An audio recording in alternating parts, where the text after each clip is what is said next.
Yang terhormat Ketua dan Anggota Majelis Wali Amanat Universitas Airlangga, Rektor Universitas Airlangga, Ketua dan Anggota Staf Akademik Universitas Airlangga, para Wakil Rektor Universitas Airlangga, para Guru Besar Universitas Airlangga, para Dekan dan Wakil Dekan Universitas Airlangga, dan para sivitas dan akademika Universitas Airlangga. Sebelumnya, kalau Mas Febi ini, sebenarnya Mas Febi ini sahabat tetangga, ya, beliau dulu di Osaka, saya di Kyoto. Namun Allah mempertemukan kita di sini, ya, kaget saya. Sama-sama belajar di negeri Sakura ya waktu itu ya. Baik. Siapa di sini yang tidak pernah terlibat dalam situasi konflik? Tidak perlu dijawab. Seringkali kita terlibat atau berada dalam situasi konflik. Namun kita juga seringkali tidak menyadari bahwa kita berada dalam situasi konflik. Bahkan berdasar pada berbagai penelitian yang saya lakukan, tidak setiap individu atau aktor di dalam masyarakat itu paham apa yang dimaksud dengan konflik. Ya. Setiap individu akan memiliki definisi yang berbeda-beda tentang konflik. Nah, ini bedanya adalah penelitian ilmu sosial politik dan penelitian dalam dunia eksakta, gitu ya. Ilmu eksakta mereka menemukan rumus, kemudian menemukan teknologi bisa diterapkan. Kalau di dalam ilmu sosial, ketika kita melihat orang menangis, belum tentu dia bersedih, belum tentu dia bahagia juga. Jadi abu-abu dalam ilmu sosial itu. Nah, dalam keseharian kita sebenarnya kita berada dalam realitas konflik, dan itu menyusun sejarah peradaban manusia, masyarakat manusia menjadi realitas historis dalam peradaban masyarakat manusia. Konflik menciptakan peradaban, peradaban menciptakan konflik. Itu merupakan aktivitas objektif yang ada di dalam kehidupan kita. Ya. Untuk itu menjadi sangat penting bagi kita untuk meneliti, mendalami, dan bagaimana nantinya kita bisa memberi treatment, intervensi agar konflik ini tidak berfungsi atau berdampak secara destruktif di dalam kehidupan sehari-hari kita. Dalam menentukan sejarah Indonesia, ketika awal kita merdeka, berbagai konflik muncul, baik itu pada proses pembentukan nation state building, proses pembentukan negara Indonesia, bagaimana berbagai kelompok kepentingan di dalam masyarakat, berbagai kelompok identitas di dalam masyarakat, mereka berkontestasi, mereka memperebutkan, mereka mendefinisikan apa yang menjadi kepentingan-kepentingan mereka. Pada fase awal Indonesia berdiri,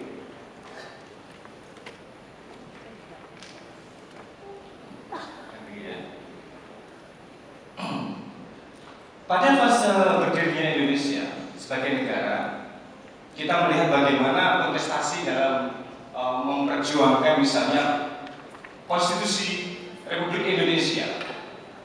Kelompok kepentingan bisnis, kelompok ideologi tertentu, kelompok ideologi politik, kelompok keagamaan, mereka bertarung. Nah, ini merupakan bukti bahwa dalam segala dimensi, empat unsur. Yang pertama yang kita sebut sebagai agensi. Agensi itu merupakan entitas aktor yang bisa individu maupun kelompok. Kita sebut sebagai agensi. Kemudian di dalam konflik di sana selalu ada kepentingan. Setiap hari kita terlibat dalam kepentingan dan kita selalu menyebut kepentingan. Namun saya yakin jika saya sebagai kuesioner di sini, tidak semuanya bisa mendefinisikan apa itu yang disebut sebagai kepentingan. Mau dites? Kepentingan, ada yang ingin memberi pendapat satu saja, apa yang disebut sebagai kepentingan? Kalau kita kesulitan mendefinisikan kepentingan, bagaimana kita bisa memperjuangkan dan memenangkan konflik?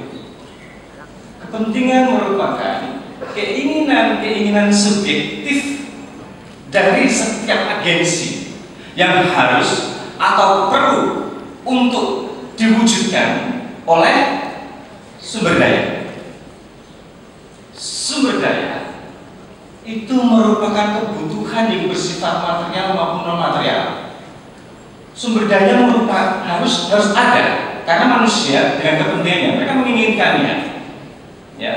Nah, ada agensi, ada kepentingan, ada sumber daya. Ketika konflik sudah terjadi di antara agensi, maka para agensi akan menciptakan yang disebut sebagai tindakan. Kalau dalam studi konflik kita sebut sebagai tindakan konflik. Tindakan konflik dalam berbagai riset dan teori yang sudah ditemukan paling tidak ada 4 atau 5 variasi tindakan konflik. Yang pertama, withdrawal, menarik diri. Biasanya orang Jawa menarik diri, saya nggak mau konflik, saya menghindar. Atau yang kedua, terserah saja. Ya sudah, saya dapatnya 50, kamu dapatnya 500, tidak apa-apa. Itu sering jadi perilaku konflik kita juga. Kemudian tindakan konflik yang lain adalah kompromi. Apapun perebutan sumber dayanya 50-50.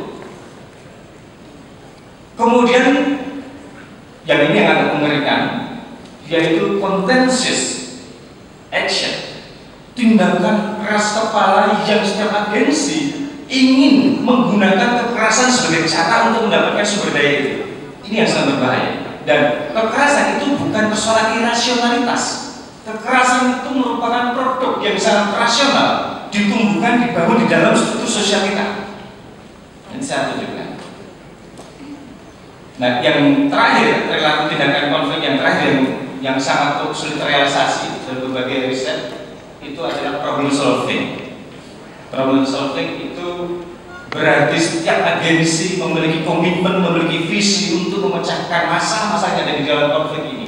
Bukan persoalan 50-50, bukan persoalan saya tidak mau mengganggu, tapi bagaimana konflik ini nantinya bisa berfungsi positif terhadap diri, lingkungan, sistem yang besar di dalam masyarakat. Next.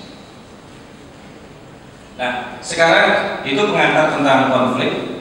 Ya, dalam studi konflik di Indonesia, kalau dimensi konflik itu kita lihat, saya sebutkan tadi konflik horizontal maupun konflik vertikal, konflik antara kelompok masyarakat dengan pemerintah atau negara. Tipologi konflik sosial berdasarkan riset, saya mengutip dari social papernya World Bank. Di Indonesia ini kecenderungannya konflik yang paling tinggi itu ketika isunya adalah kriminalitas. Kemudian konflik pertanahan, ini yang menjadi disertasi saya malah penelitian di Lampung dan di Bima. Kemudian konflik atau sengketa keluarga, baik antar keluarga maupun di dalam keluarga. Konflik antar keluarga ini sering terjadi dan menghambat produktivitas keluarga. Tapi saya yakin di sini tidak ada yang berkonflik di dalam keluarga. Alhamdulillah, mama dan papa baik-baik saja. Kemudian domestic violence, kekerasan domestik, ayah terhadap anak, ibu terhadap anak, ibu terhadap ayah, ayah terhadap ibu. Kemudian abuse of authority, penyalahgunaan kekuasaan. Ini terjadi dalam struktur politik. Ketika struktur politik dan susunan otoritasnya ini dia dimanipulasi, konflik sering muncul. Nah, ini menjadi salah satu substansi juga bagaimana pendekatan kelola konflik ini akan saya sampaikan. Kemudian konflik etnis religius, sebenarnya konflik etnis religius, konflik etnik keagamaan itu levelnya atau intensitasnya tidak terlalu tinggi. Namun karena melibatkan kolektif yang sangat besar, sehingga kita melihatnya sebagai permasalahan yang sangat besar. Indonesia tidak ada permasalahan dalam relasi etnis dan keagamaan. Ya. Next. Konsekuensi konflik ada dua. Yang pertama adalah konflik yang tidak terkelola. Konflik yang tidak terkelola kecenderungannya di dalamnya selalu muncul kekerasan. Kemudian efeknya adalah kerusakan sistem, baik sistem relasi antara individu maupun sistem yang terjadi di dalam masyarakat dan negara. Kekerasan itu tidak hanya muncul dalam bentuk fisik, ada dua bentuk kekerasan. Kekerasan dalam bentuk komunikasi, ya, sipit, keriting, ireng, negro, itu kekerasan komunikasi, bully. Dan dalam penelitian saya dalam sistem sosial Indonesia bahkan ini diajarkan, dibentuk setiap hari. Makanya kita lihat anak-anak kita ketika di sekolah mereka seringkali membuli yang lain karena itu diajarkan, diinternalisasikan terus-menerus. Itu kekerasan. Baru kekerasan yang bersifat fisik, merusak, membunuh, melukai. Kemudian konflik, konsekuensi konflik yang terkelola, ini yang disebut dengan intended consequence of conflict. Jadi konflik itu kita prediksi, dan prediksi kemudian kita intervensi dalam bentuk pengelolaan. Konflik yang terkelola di sana akan terbentuk kualitas perdamaian, di mana masyarakat bisa membangun relasi sosial yang sangat bagus, bisa bekerja sama secara ekonomi, mereka bisa saling tolong-menolong, terus seperti itu. Kemudian konstruksi sustainable system, social system, political system, economic system itu jadi lebih sustainable. Tapi kalau dalam masyarakat kita sering terjadi konflik horizontal vertikal, bagaimana sistem bisa kita bangun? Bagaimana kita bisa membangun undang-undang, membangun sistem perekonomian yang bisa mendukung sektor real misalnya? Kalau konflik tidak terkelola, kesalahan fatal adalah ketika kita mengabaikan konflik ini di dalam proses kehidupan, berbagai dimensi kehidupan kita.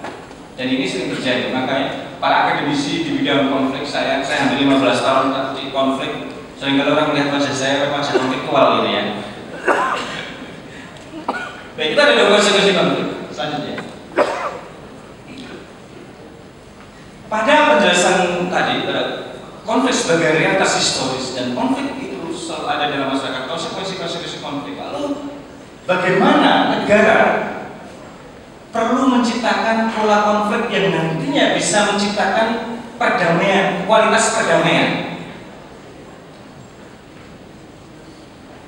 Selanjutnya, nah, saya ingin membawa dulu pada konsep negara. Banyak perdebatan sebenarnya dalam ilmu sosial, banyak perdebatan berkaitan dengan definisi konsep-konsep negara. Dalam studi konflik kita punya 3 level atau 3 dimensi mendefinisikan negara. Pertama, negara merupakan kelembagaan otoritatif.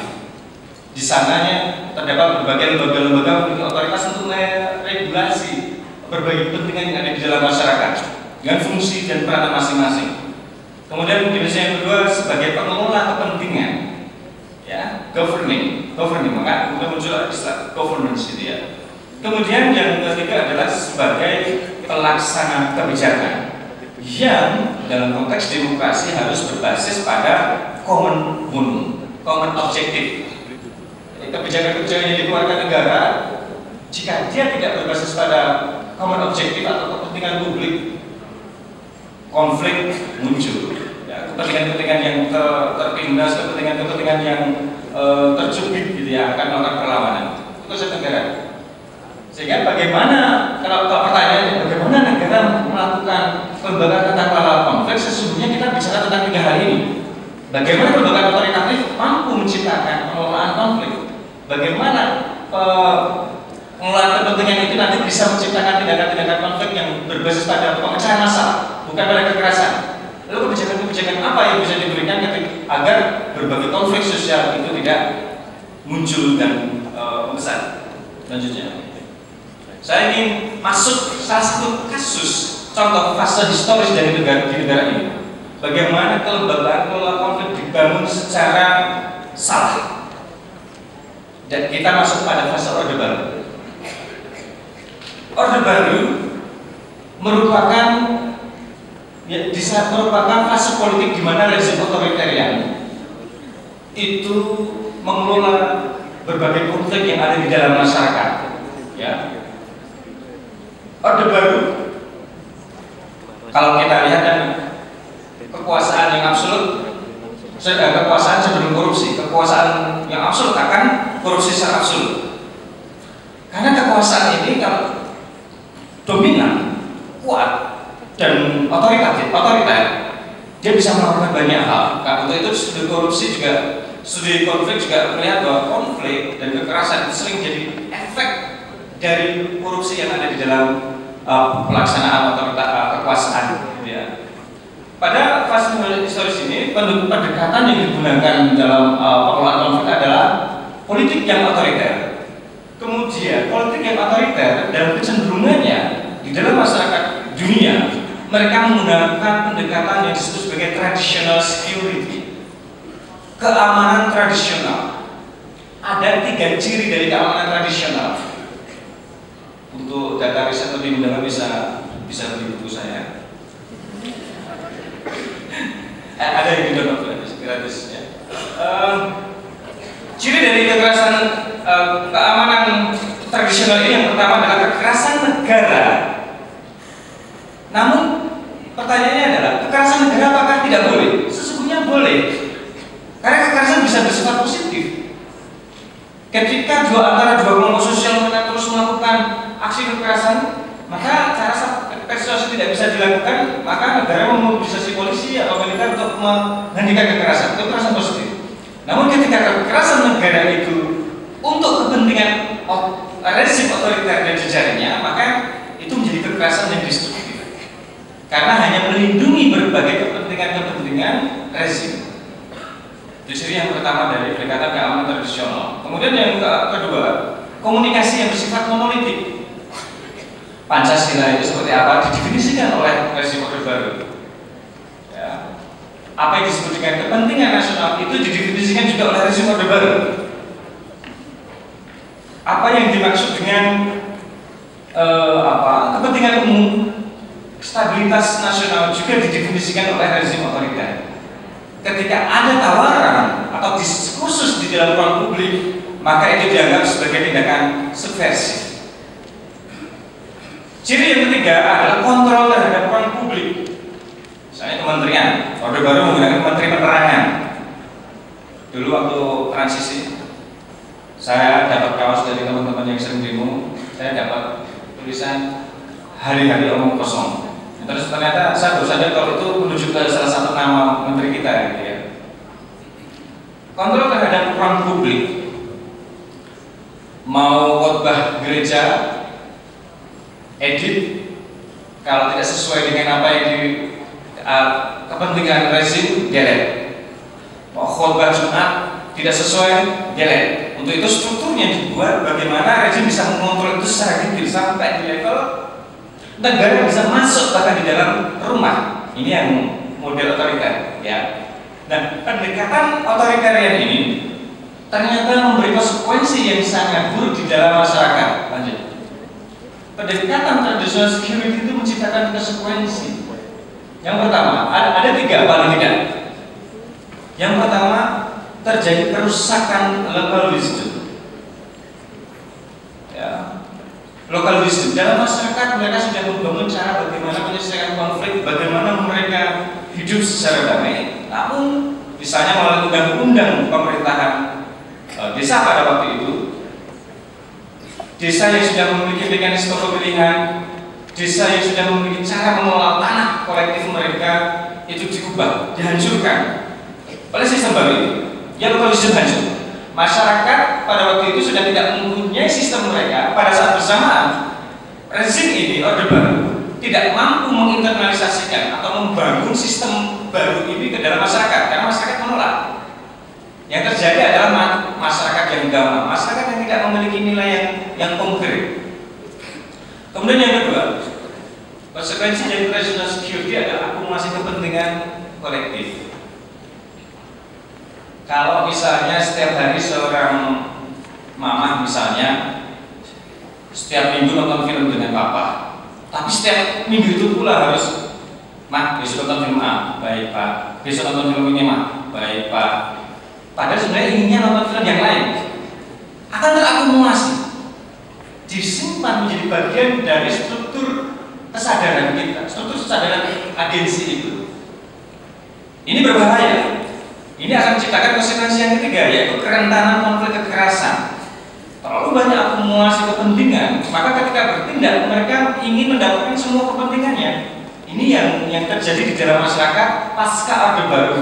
Ketika Orde Baru mengalami transisi pada 98, kita sudah local wisdom, masyarakat adat kita sudah tidak ada, lemah, akumulasi kepentingan masyarakat sangat besar sekali. dan kerentanan konflik kekerasan muncul, dan itu terbukti. Konflik di Ambon, di Maluku, Poso, dan berbagai konflik sosial horizontal lainnya muncul terjadi, dan kita butuh waktu 6 tahun. Saya menjadi bagian dari proses itu, proses masuk ke dalam masyarakat juga. Yang kemudian salah satu beberapa alternatif kita lakukan di Ambon, misalnya Pela Gandong. Pela Gandong itu merupakan mekanisme adat, dia sudah hancur. Kita harus membangun ulang. Namun Pela Gandong itu hanya untuk melindungi 2 desa. Padahal yang berkonflik pada transisi Orde Baru itu ribuan desa. Maka kita kemudian bagaimana Pela Gandong yang bisa menangani ribuan desa itu. Dan itu konsekuensi traditional security dalam kehidupan kita. Next. Sekarang kita akan masuk pada konteks pola konflik demokratis. Riset S2 dan S3 saya semuanya menggunakan ini. S2 saya tentang separatisme konflik di Aceh, yang kedua adalah konflik agraria di Lampung, di Mesuji. Waktu ke sana, riset perharanya sedang naik gitu ya. Kalau penelitian di dunia konflik seperti ini rasanya, karena beberapa kali mendapatkan ancaman gitu ya, agak-agak riskan. Kelola konflik demokratis, pasca otoritarianisme Orde Baru masuk ke transisi demokrasi, kita melihat ada tanda yang dilakukan oleh Orde Baru, oleh negara dalam konteks demokrasi. Secara teoretik disebutkan begini, bahwa demokrasi akan mampu menciptakan kapasitas negara dalam membangun pengelolaan konflik yang konstruktif. Kenapa? Karena demokrasi mengutamakan kekerasan, non-violence, demokrasi. Dan kita lihat ada 2 proses besar. Yang pertama adalah penataan tata pemerintahan kita, reformasi birokrasi, reformasi TNI, reformasi kepolisian, kemudian kita menyelenggarakan pemilihan umum yang terbuka, adil, jujur, yang belum pernah terselenggara. Studi konflik menyebutnya ini merupakan sebagai fase awal dari pembentukan kelembagaan pengelola konflik. Zartman misalnya, salah satu studi konflik, dosen saya, profesor saya di S2 waktu itu di Universitas BTB di Costa Rica, menyebutkan begini, bahwa governance itu pada dasarnya adalah pengelolaan konflik. Kemudian fase kedua ditandai oleh penataan ulang kerangka legal. Berbagai undang-undang yang menaungi berbagai kepentingan masyarakat itu diamandemen, undang-undang pokok agraria, undang-undang pokok kehutanan, kemudian menciptakan undang-undang sumber daya bumi dan air, pengelolaan, kemudian pengadaan, undang-undang pengadaan tanah untuk pembangunan. Studi konflik menyebutnya itu sebagai undang-undang khusus, undang-undang kerangka khusus. Kita waktu itu 2013 belum memiliki undang-undang pengelolaan konflik yang umum, belum, masih khusus. Sehingga pada 2014 diciptakan, diundangkan undang-undang penanganan konflik sosial. Kalau dalam dalam studi konflik, undang-undang penanganan konflik sosial itu ada di atas sendiri, yang menangani dari berbagai undang-undang sektoral. Ya, nah. Indonesia pada periode demokrasi berusaha untuk menciptakan tata kelola yang berbasis pada 3 hal. Yang pertama, imparsialisme. Imparsialisme itu berarti adalah governance harus dilaksanakan pada prinsip-prinsip 1, paling tidak ada 4 prinsip. Kesetaraan dalam hukum untuk menciptakan keadilan sosial dan keadilan hukum, kemudian kesetaraan politik, keterbukaan dialog negosiasi, kemudian berorientasi pada kepentingan umum, ya, public regarded interest, gitu ya. Kemudian yang keempat adalah efektif dan efisiensi kelembagaan, itu imparsialisme. Kita belum sampai di level itu, ya, belum sampai di level itu. Bahkan pada penelitian yang dilakukan oleh Bolton baru saja 2011 disebutkan bahwa Indonesia masih memiliki kerentanan konflik yang tinggi karena imparsialisme politik belum teraplikasi, belum tertanam. Kemudian yang kedua adalah interactive governance. Selama ini Indonesia sudah negara sudah berusaha membangun, namun belum sampai. Bahkan pada penelitian saya di konflik agraria di Lampung, walaupun itu konfliknya di level provinsi, kabupaten, namun itu memiliki jejaring kepentingan elit-elit nasional. Ternyata governance dibajak oleh jejaring elit, ekonomi elit. Disengaja agar governance struktur yang ada di dalamnya, hukum, tidak sensitif pada berbagai masalah konflik pertanahan yang ada di dalam masyarakat, sehingga konflik itu terus dipelihara karena konflik bisa menguntungkan, konflik bisa menjadi bisnis. Kemudian yang ketiga adalah kerangka legal kelola konflik. Kerangka legal kelola konflik sudah dibangun, sudah diinisiasi. Ada undang-undang penanganan konflik sosial itu secara umum yang di atasnya, kemudian ada undang-undang pokok agraria, undang-undang pokok kehutanan dan lain-lain. Namun sayangnya sampai saat ini belum dilakukan upaya untuk menciptakan sistem yang holistik tentang pengelolaan konflik. Untuk itu dalam berbagai pengukuran gitu ya, kapasitas dalam pengelolaan konflik Indonesia termasuk yang rendah. Ini merupakan hal yang harusnya kita perhatikan.